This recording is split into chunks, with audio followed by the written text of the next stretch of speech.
everyone, welcome to my YouTube channel Education House।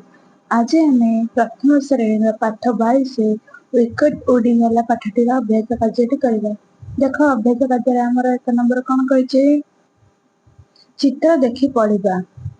ପ୍ରଥମ ଚିତ୍ରରେ କ'ଣ ଅଛି ଦେଖ, କ'ଣ ଅଛି ତାୱା, ତାପରେ ୱିକେଟ୍, ତାପରେ ତଲୱାର, ତାପରେ ଜୱାନ। ତାପରେ 2 ନମ୍ବର ଦେଖ, ହଂସ ତନ୍ତରେ ଥିବା ୱ ଅକ୍ଷରରୁ ଲେଖାଥିବା ଶବ୍ଦ ଗୁଡ଼ିକର ୱ ଅକ୍ଷର ଗୁଡ଼ିକୁ ଯୋଗ କରିବା। ଦେଖ ପ୍ରଥମେ କ'ଣ ଅଛି ହାୱା, ଏଠି ୱ ଅଛି, ତାପରେ ଗୁଡ଼ି ଏଠି ୱ ନାହିଁ, ତାପରେ ଅଛି ତାୱା ୱ ଅଛି, କନୱାର ୱ ଅଛି, ଢୋଲ ଏଠାରେ ୱ ନାହିଁ, ତାପରେ ୱାଚ୍ ୱ ଅଛି, ତାପରେ ୱାସିମ ଏଠି ବି ୱ ଅଛି, ତାପରେ ୱାଗନ ଏଠି ବି ୱ ଅଛି। ବୁଝିପାରିଲେ ପିଲାମାନେ, ଏତିକିରେ ତମେ ତାର ଟାଣିବ। 3 ନମ୍ବର ଦେଖ, ଚିତ୍ରକୁ ଦେଖିବା ଖାଲି ଘରେ କ'ଣ ହେବ ଲେଖିବା। ମା ଡ୍ୟାସରେ ରୁଟି ସେକୁଥିଲେ। ଏଟା କ'ଣ ହବ, ଚିତ୍ରରେ କ'ଣ ଅଛି ତାୱା, ଏଠି ଲେଖିବ ମା ତାୱାରେ ରୁଟି ସେକୁଥିଲେ।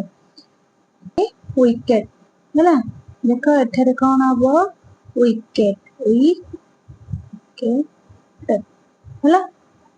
ତାପରେ 3 ନମ୍ବର ଦେଖ, 3 ନମ୍ବର ସରିଲା, ତାପରେ 4 ନମ୍ବର ଦେଖ।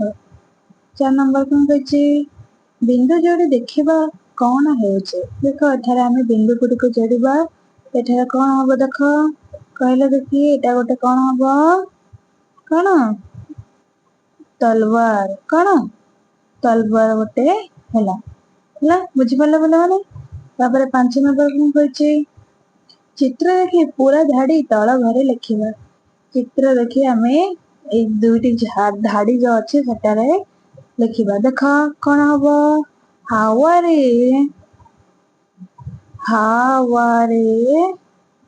ୱିକେଟ୍ ଉଡ଼ିଲା। ଏଠାରେ ୱାସିମର ମା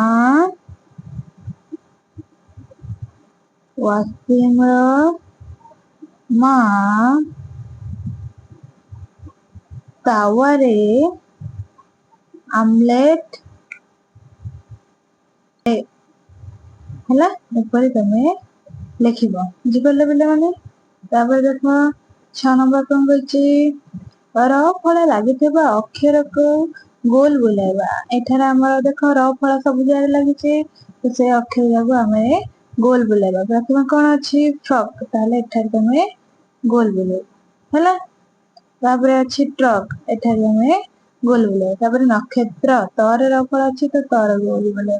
ତାପରେ ପତ୍ର, ଏଠାରେ ଗୋଲ ବୁଲେଇବା। ତାପରେ ମୁଦ୍ରା, ଏଠାରେ ଗୋଲ ବୁଲେଇବା। ତାପରେ ମୁଦ୍ରିକା, ଏଠାରେ ଗୋଲ ବୁଲେଇବା। ବୁଝିପାରିଲେ ପିଲାମାନେ।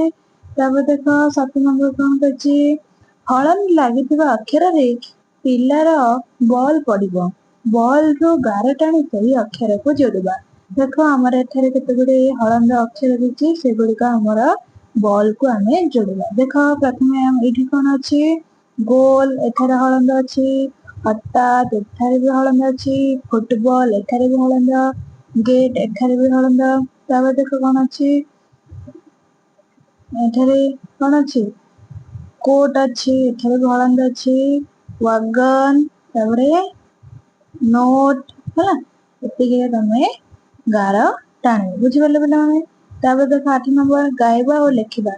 ଝୁଲରେ ହାତୀ ଝୁଲ ବା ପାଣି ଖାଇ ଫୁଲ ହେଲା, ଏଠାରେ ଲେଖିବା। ତାପରେ 9 ନମ୍ବର ଦେଖ କ'ଣ କହିଛି, ଆସ ପଢିବା ଓ ଗାଇବା। କଳା ମେଘ କୋଳେ ବିଜୁଳି ମାରିଲା ଚକ୍ ଚକ୍, ବିଜୁଳି ରାଣୀର ଦେହ କେଡ଼େ ଗୋରା ତକ୍ ତକ୍, ବରଷା ପଡ଼ିଲା ବେଙ୍ଗୁଲି ଡେଇଁଲା ଫକ୍ ଫକ୍, ବାଡ଼ି ତଳେ ରହି କୁକୁଡ଼ା ଡାକିଲା କକ୍ କକ୍, ଚକ୍ ଚକ୍ ତକ୍ ତକ୍ ପରି କିଛି ଶବ୍ଦ କହିବା, ଯେମିତିକି ଝକ୍ ଝକ୍, ଫକ୍ ଫକ୍ ହେଲା। ଏହିପରି ଶବ୍ଦ ତମେ ଲେଖିବ। ଯଦି ଭିଡ଼ିଓଟି ଭଲ ଲାଗୁଛି ତାହେଲେ ଭିଡ଼ିଓଟି ନିଜର ସାଙ୍ଗସାଥିମାନଙ୍କୁ ନିଶ୍ଚୟ ସେୟାର କର, ଆଉ ଚ୍ୟାନେଲଟିକୁ ସବସ୍କ୍ରାଇବ କର। ଧନ୍ୟବାଦ।